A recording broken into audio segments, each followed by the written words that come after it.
terrorismo de Estado, né, o dossiê contra opositores políticos. Bom, esse tema tem sido colocado hoje por força do vazamento, né, de que o Ministério da Justiça, através de um órgão próprio, que é a CEOP, um órgão de inteligência, estaria investigando, né, policiais antifascismos, né, e alguns acadêmicos que têm diálogo, e outros até que nem diálogo tiveram ainda com o movimento, né, por conta do seu posicionamento político, porque não havia nesse dossiê nada apontado para a prática de crimes, e mesmo se houvesse, né, alguma coisa relacionada a crimes, não deveria ser o Ministério da Justiça a investigar, porque nós temos as polícias, né, que fazem esse trabalho. Então, a partir desse dossiê, né, houve uma grande mobilização, né, das instituições democráticas, dos partidos políticos, né, da sociedade como um todo, e nós chegamos na live de hoje com algumas notícias importantes para esquentar o debate de hoje. Né? A primeira notícia veio ontem, né? A exoneração do coronel da reserva Gilson Libório, que era, até então, o responsável pelo setor de inteligência da CEOP, que fica dentro da estrutura do Ministério da Justiça. Né? Essa exoneração foi anunciada ontem. Hoje, nós já acordamos com mais uma outra notícia boa, né? Que é a ministra Carmen Lúcia, do STF, né, convocando o ministro da Justiça, né, para que ele, né, o André Mendonça, em 48 horas, preste informações ao STF sobre as razões e o conteúdo desse dossiê. Né? Então, ele já foi convocado para depor no STF numa DPF, né, uma ação de descumprimento de preceito fundamental que foi, né, proposta pelo senador Randolfo Rodrigues. Né? E temos também a notícia que ele vai ser ouvido no Senado na sexta-feira, né, que ele vai ser obrigado a comparecer ao Senado, né, convocado pela Comissão Mista de Inteligência do Senado, atendendo ao requerimento para prestar informações. Então, toda essa reação ela é muito positiva e nós, no Movimento Policiais Antifascismo, vemos isso como uma defesa do Estado de Direito Democrático. Né? Nós não entendemos que tudo isso que está acontecendo em torno do fato desse dossiê persecutório revela, né, a fragilidade com a qual nós estamos passando, né, no atual momento, que coloca em risco a própria democracia no Brasil. Então, não é algo que se volta somente sobre um grupo, né? É algo que se volta contra a democracia. E hoje nós temos convidados ilustres, né, que vão estar aqui, né, já se manifestaram nas redes sociais e na sua própria atividade também parlamentar. Né? Nós temos hoje, né, a deputada federal Jandira Fegali, do PCdoB. Muito obrigado, Jandira, pela sua participação aqui com a gente hoje. O deputado federal Paulo Teixeira, do PT. Né? Obrigado, Paulo, também, né, por estar aqui compartilhando com a gente esse momento. E dois acadêmicos que foram citados junto com os policiais antifascismo. Né? O Luiz Eduardo Soares, né, antropólogo, cientista político, autor, já foi ex-secretário nacional de Segurança Pública, autor de diversos livros e artigos sobre o tema, e que já estabeleceu um diálogo com o movimento e foi colocado ali junto. Não sabemos até agora por quê, né, Luiz Eduardo? Se foi pela relação com o movimento ou simplesmente se foi construído como um alvo. O Alex Agra Ramos, né, que está aqui com a gente também, que é um cientista político formado pela UFBA, né, também especializado em segurança, no tema da segurança pública, e que, junto com outros acadêmicos importantes, né, Ricardo Balestreri, ex-secretário, né, de Nacional de Segurança e atualmente secretário de Estado de Articulação Política e Cidadania do Pará, e o acadêmico Paulo Sérgio Pinheiro. Né? O Balestreri, a gente ainda teve um diálogo com ele, mas o Paulo Sérgio Pinheiro, ex-secretário de Direitos Humanos, membro da Comissão da Verdade, professor, aposentado de Ciência Política da USP, nós nunca tivemos um momento, infelizmente, né, pretendemos agora ter, né, de debate com ele, até porque ele é uma grande referência nos direitos humanos. Em suma, a live de hoje é para discutir esse tema a partir da perspectiva da defesa da democracia. Então, nós vamos começar, né, primeiro, convidando Alex Agra, que é cientista político e que conhece a história do movimento dos policiais antifascismo desde a sua origem, porque ele é da Bahia, e o nosso movimento começou de um encontro de alguns policiais civis do Rio de Janeiro com policiais civis, né, da Bahia, e esse foi, né, o embrião, digamos assim, né, do início do movimento, e o Alex estava presente. Então, Alex, boa noite, seja muito bem-vindo. Queria que você falasse aí em 10 minutos, né, como você está observando, né, essa movimentação do Ministério da Justiça, a reação a esse dossiê né? E principalmente você, como intelectual, estar sendo citado nominalmente nesse dossiê. Boa noite, Zacone. Boa noite também aos demais convidados. Para mim é um prazer enorme estar aqui com vocês, estar aqui falando no Randa Antifa, especialmente porque, como você disse, o dossiê me coloca como um formador de opinião do coletivo de policiais antifascismo, o que mostra absoluta ignorância do que é o coletivo de policiais antifascismo. Quem conhece o coletivo de policiais antifascismo efetivamente sabe que o coletivo de policiais antifascismo tem os seus próprios intelectuais, que os policiais são eles mesmos pensadores da segurança pública. E como você mesmo disse, cara, eu conheci o Denilson e o Kleber, que foram os dois caras que estruturam, são os dois caras que estruturam o movimento de policiais antifascismo aqui na Bahia, numa conferência, quando eles ainda tinham aqui o coletivo Sankofa, a primeira conferência de policiais civis, que aconteceu em 2014. Eu tinha cerca de 15 anos quando eu estava nessa conferência, eu fui na cara de pau mesmo, porque um outro colega da Polícia Civil, que não tem nenhuma relação com o coletivo de policiais antifascistas, me convidou. Foi lá que eu conheci o professor Ricardo, que é o meu grande mentor na área de segurança, inclusive é ele que vai prefaciar meu livro que vai sair esse mês. E foi lá que eu comecei a conhecer um grupo de policiais de esquerda. E, do ponto de vista teórico, você sabe, eu sou um militante marxista, eu sou um defensor da Revolução Brasileira. Do ponto de vista teórico, eu nunca fui um formador de opinião do coletivo de policiais antifascismo. Ao contrário, eu tive a minha opinião muito influenciada pelo coletivo de policiais antifascismo. Eu me vejo como um intelectual que teve o privilégio de crescer entre policiais intelectualmente. O Zé Mário, aqui no Sindicato dos Policiais Federais aqui da Bahia. Você, naquele seminário que a gente teve em 2017, que foi organizado pelo sindicato.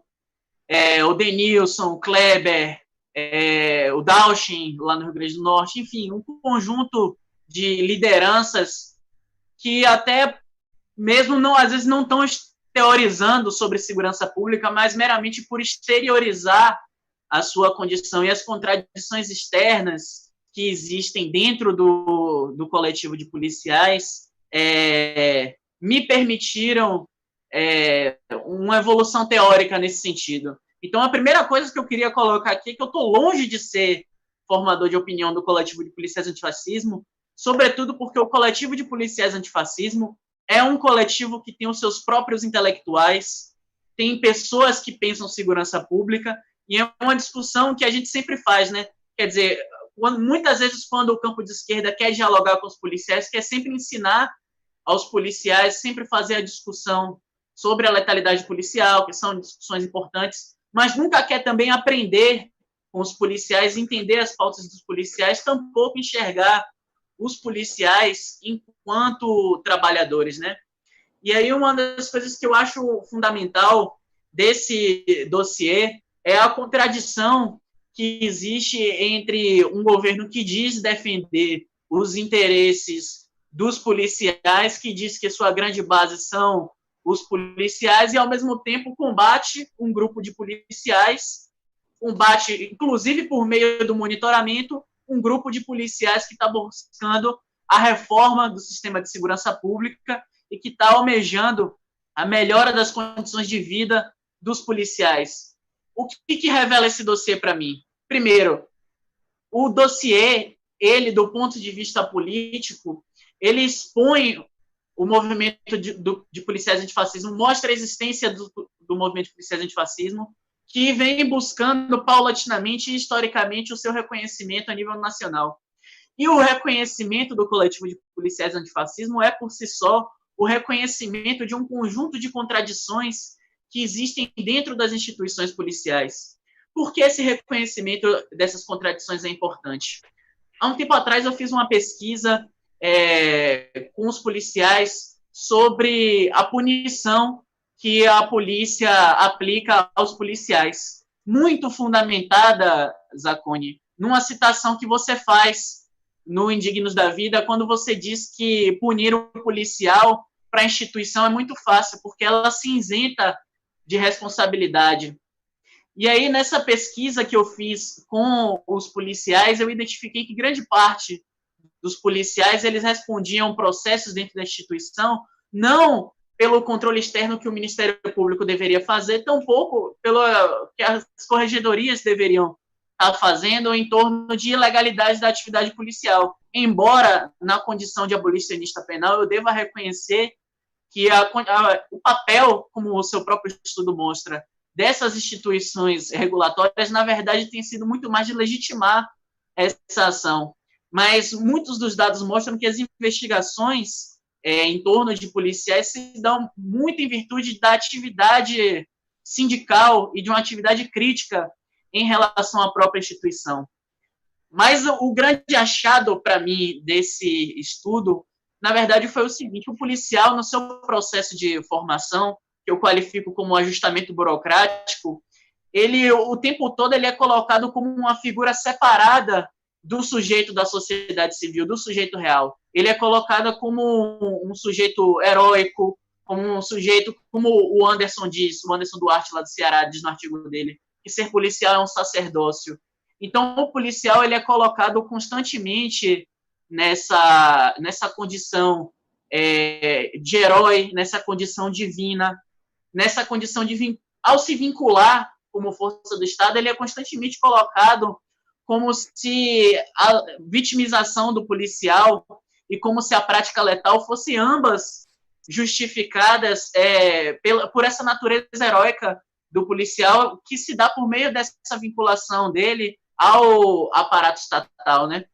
E aí, o que é importante, qual é a ligação dessa situação com o coletivo de policiais antifascismo? O coletivo de policiais antifascismo humaniza os policiais na medida que ele traz de volta e expõe publicamente essas contradições que existem internamente dos policiais enquanto sujeitos da sociedade civil. Então, os policiais, apesar de serem dados como heróis em seu processo de formação, eles lidam com desigualdades salariais, eles lidam com racismo, eles lidam com os problemas de gênero, eles lidam com as tensões das classes sociais. Por vezes, como aconteceu na greve aí do Rio de Janeiro, os policiais, inclusive, confrontam entre si, porque a manutenção da ordem pública e a manutenção dos interesses coletivos, eles entram em conflito. Então, o movimento de policiais, ele expõe essa contradição que existe no interior das instituições, que é essa contradição entre o policial enquanto a figura divina e o coletivo de policiais antifascismo vem para mostrar que não, o policial é um sujeito, é um trabalhador, ele sofre com as mesmas contradições que o conjunto da sociedade no geral. Agora, Alex, se você me permite só uma parte.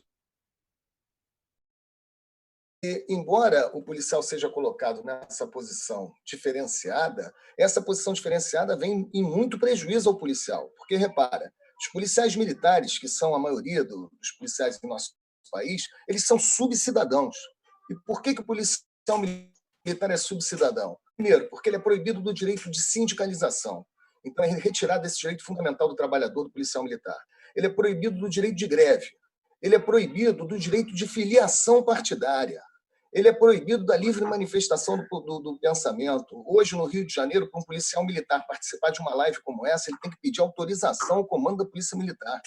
Ou seja, essa condição de subcidadania dos policiais, principalmente dos policiais militares, levam a esse tipo de procedimento, desse dossiê, que visa restrição de direitos políticos. Porque, na verdade, né, o que o dossiê busca, através desse controle, é dar o sinal de que policiais não têm o direito de se manifestar politicamente. Então, quer dizer, para nós do movimento Policiais Antifascismo, esse dossiê não chega a ser algo também tão escandaloso dentro da realidade vivida pelos policiais no que diz respeito ao cerceamento dos seus direitos. Então, eu falei na última live, eu queria consignar agora, na presença, né, do Luiz Eduardo, da Jandira, do Paulo Teixeira, e também do Paulo Chedo, do Alex, que esse momento é um momento muito importante para nós do campo progressista, porque a defesa, né, de partidos políticos, né, de esquerda, a defesa dos movimentos sociais, a defesa, né, que em setores importantes, né, das instituições democráticas do nosso país estão fazendo, né, nesse momento, contra esse ato de perseguição política, é uma defesa de direitos humanos de policiais. E sempre a gente escuta, pelo lado da direita, de que a esquerda não defende direitos humanos de policiais. Mentira! Quem está defendendo o direito político, que é o fundamento básico dentro de todos os outros direitos humanos, né, está sendo a esquerda. Né? Então, acho que é um momento importante para dizer também, olha só, não é só isso, não é só uma perseguição política, um grupo de policiais de esquerda. É uma estratégia utilizada no Brasil de retirada de direitos para que esses policiais, despidos de direitos fundamentais, se coloquem numa condição de subcidadania onde eles não se reconheçam com os demais trabalhadores. Né? E isso faz com que esses policiais sejam muito mais facilmente manipulados, né, no exercício de funções que não interessam à sociedade, mas sim a um poder político corrompido. É isso, só fazer essa observação. Né? Não, exato, Zacconi. Eu acredito, já puxando a reflexão que você trouxe, eu acredito que a grande questão que o movimento de policiais antifascismo coloca, e que eu sempre defendo, sempre que me perguntam, é que é impossível, nas condições atuais, você defender a polícia e o policial. São coisas completamente diferentes defender a polícia e o policial. Porque se você pegar e você dissecar o que é a noção de defender a polícia significa defender o que a polícia faz contra os policiais, significa defender a forma com que a polícia trata os policiais, a forma com que a polícia dá formação aos policiais. E como você mesmo disse, essa própria noção de desumanização dos policiais que a instituição promove, que é uma dimensão, para mim, que é muito mais profunda do que a dimensão até política, vai na dimensão do campo de emancipação humana mesmo, porque os policiais eles são retirados, Zaca, das suas condições mais humanas de sobrevivência, na medida em que, quando você permite altas taxas de vitimização policial, por meio desse discurso de que o policial é um herói, e se ele é um herói, portanto, a sua morte está justificada, porque se o policial é um herói, a morte do policial é o sacrifício do herói. É o que está estabelecido dentro do que é a constituição do ser policial no Brasil. Então, naturaliza-se tanto a morte proveniente da letalidade policial, quanto a morte proveniente da vitimização policial. Então, esse procedimento de desumanização do policial promovido pelo Estado é um procedimento de desumanização que retira do policial um direito fundamental para entregar esse direito para o Estado, que é o direito à vida. É você dizer o seguinte, não, o policial acaba que o policial, já que a função dele é um sacerdócio e ele é um herói, a obrigação dele, a função dele é uma mera fatalidade, que ele morra, faz parte da profissão ser policial, morrer. E isso não é verdade. A gente não pode naturalizar a morte dos policiais, como a gente não pode naturalizar o sistema de segurança pública que a gente vive como uma coisa normal. A gente não pode ignorar essa dimensão de desumanização dos policiais e de deslocamento deles enquanto classe trabalhadora. Então, aí sempre me pergunta qual a chave para dialogar para uma esquerda dialogar com os policiais. Porque não existe chave, não existe segredo. Meramente a observação de que o policial é um trabalhador, como qualquer outro, é um trabalhador, lógico, sujeito a diferentes tipos de exploração, porque cada trabalhador é diferente a sujeito a esse tipo de exploração. A mera observação de que o policial é um trabalhador já constitui pontes de diálogo entre o campo de esquerda e os policiais. Mas eu acho, e eu defendo aqui, e aqui só para criar uma certa polêmica, eu acho que é fundamental, se os movimentos de esquerda quiserem conversar com os policiais, que essa conversa não seja unilateral, que os policiais também tenham o protagonismo, como estão tendo aqui no Runa Antifa, como tem nos seus seminários, para poder fazer as discussões sobre segurança pública. Porque, senão, a gente está fazendo... Por causa do tempo, para você concluir. Tranquilo. porque senão a gente está fazendo a discussão com o conjunto dos trabalhadores fora da área de segurança, a gente está fazendo a discussão dentro do campo acadêmico, mas a trabalhadores da segurança no dia a dia. E é muito interessante para o governo diga e que se coloque, inclusive, na Constituição, que os militares não devem discutir política. E, embora isso não esteja validado no sentido dos policiais civis, dos policiais federais, rodoviários federais, isso, do ponto de vista prático, também se impõe nas corregedorias para esses policiais. Por quê? Porque as instituições do aparato repressivo sabem do perigo, porque conhecem a história da campanha da legalidade, conhecem a história de Leonel Brizola, conhecem a história de Nelson Werneck Sodré, conhecem a história de Luiz Carlos Prestes e sabe que sempre se discutiu política nos quartéis, sempre se discutiu política dentro do aparato repressivo. Foi por isso que a ditadura matou, prendeu, exilou, expulsou das instituições mais de 5 mil membros do aparato repressivo. Foi por isso. Então, essa noção de discutir, eles não querem que discuta o que a gente discute, mas o capitão Alden, que é o capitão da Polícia Militar, foi eleito aqui. Os delegados da Polícia Federal são vários deles secretários de segurança.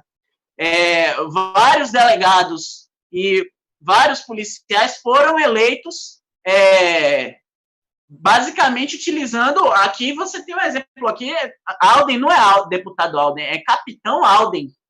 Então, assim, você tem um conjunto de policiais aí se elegendo, tanto à esquerda como à direita, fazendo a discussão política. Então, a discussão política existe. O que eles não querem é que exista dentro das instituições uma discussão política que seja crítica à polícia. Por isso, um dossiê dessa natureza.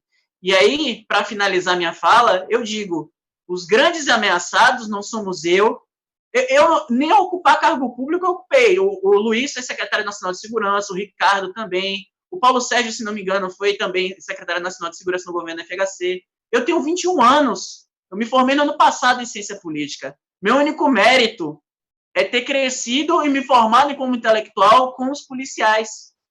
Então, nós não estamos ameaçados. Quem estão ameaçados são os policiais. Mas é uma ameaça que eles já conhecem, ameaças como essa do monitoramento, é uma ameaça que eles já conhecem, porque o próprio coletivo nasceu de procedimentos como esse. Finalizo aqui a minha fala.